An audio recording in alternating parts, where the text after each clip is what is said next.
In the wake of recent tragedies, Congress has been feeling a lot of pressure to reevaluate America's gun laws. And that heat turned up today when more than 200 U.S. CEOs signed a letter to the Senate demanding immediate action to reduce gun violence, calling it a public health crisis.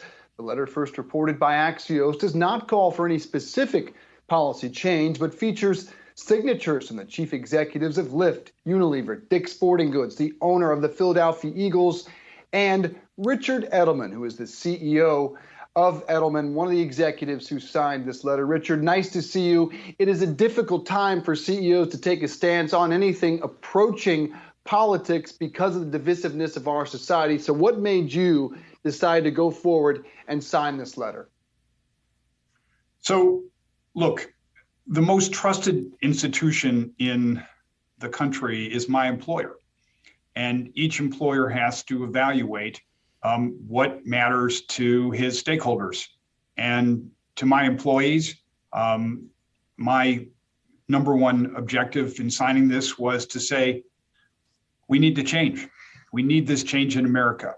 And I got, pinged by Chip Berg from Levi Strauss, and I joined 200 other CEOs in urging the Senate to action. Now, be clear, what we said was nothing specific.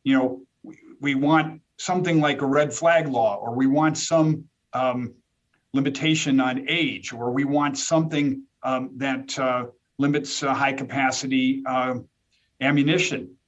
All of these should be on the table. It's up to Congress to make the specifics, but we need gun safety. We're not looking for gun control, and I believe in the Second Amendment, but I want to be sure that guns are used appropriately.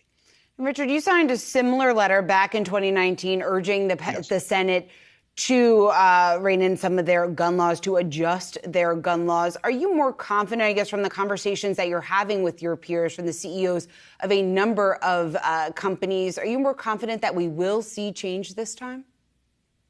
So I'm quite sure that there are 10 Republicans who will come across, because their constituents are all parents, their employers, and their citizens. And, after what happened in Buffalo, in the supermarket, and Uvalde in the school, what more do we need evidence do we need? This is 10 years after Sandy Hook, and status quo just won't do. And somehow falling back on the rights of citizens to bear arms is just a kind of excuse for delaying what is inevitably in the interests of the communities. I go back and forth between New York and Chicago, and a Goldman Sachs guy going to a brunch with his sister is shot by some lunatic on the subway.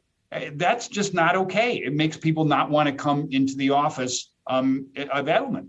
And in Chicago, to have robberies on State Street and Chicago Avenue because people are fighting it out downtown. Not okay, because it stops people coming for tourism. So we need, as a matter of business only, as a matter of safety of our employees, we need change. And we did see some movement from the House. Obviously, they approved an extensive gun legislation package, including raising the minimum age to buy semi-automatic rifles from 18 to 21. It still has to head to the Senate. How much weight do you think this letter, being that obviously this is more than about 220 CEOs signing on here, how much pressure do you think this will put on them? I thought it was interesting, the group of CEOs who did sign on. It was a mix of tech companies, younger companies, clothing companies, consumer products companies, some service companies like my own. It's a pretty unanimous kind of approach. And corporate America is saying, come on, Senate, do your job. It's time. Find a middle ground. Even if we have to settle for less than optimal from some sides or other, get to legislation. I was surprised, Richard, at the lack of sports involvement here. Just one owner across all sports really stood out. But I looked at the trust barometer from Edelman, and number 8 in terms of the takeaways was business needs to step up on societal issues. But number one is distrust is now society's default emotion. And we saw that play out in Florida with Disney when their CEO did step up on societal issues. So what's your message to the hundreds of CEOs who are choosing to sit out this issue and think they can let it pass?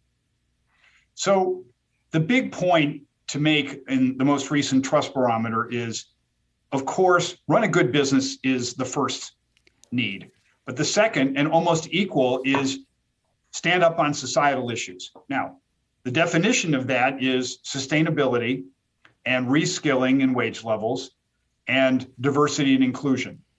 On guns, I would say that each CEO has to evaluate whether it is in his or her company's interest to make that one of the societal issues. And it is certainly a matter for me of responsibility to my cities of Chicago and New York, and of public safety. And that's my definition. Now, there can be others who are CEOs who contact their congressmen or senators personally, make contributions personally. That's a perfectly plausible approach. I'm not saying that every company should use its platform to advance societal issues writ big, whether it's abortion, voting rights, or gun control. But if you are, as a citizen, convinced that this is the right thing, at least as a CEO, contact your legislator and say, it's time to pass this legislation. Do it privately. That's fine too. Richard, you mentioned the fact that the CEOs that did sign on to this letter, they're from a number of industries, many of them being consumer facing. And I think maybe some of the business leaders who haven't been outspoken on this issue are worried about potential backlash. If they do take a stand, if they do encourage some sort of a gun reform, then they will be punished by the consumer. I know Edelman has looked into this. How do employees typically respond? And also, more importantly, to some of these business leaders, how does the consumer respond when a business leader takes a stand, in this case, on gun control? So it's one of these issues where the country is deeply split. And basically, employees who want to work for a values-led company will vote with their feet. 2/3 of people say we want companies to stand up on issues of the day, and otherwise I won't work at the company. About over half of the consumers say that I'm a belief-driven buyer. So again, I want my brands to stand up and speak up. But you also, if you're Dick's Sporting Goods, had to confront a consumer boycott after they took the decision to take guns out of stores.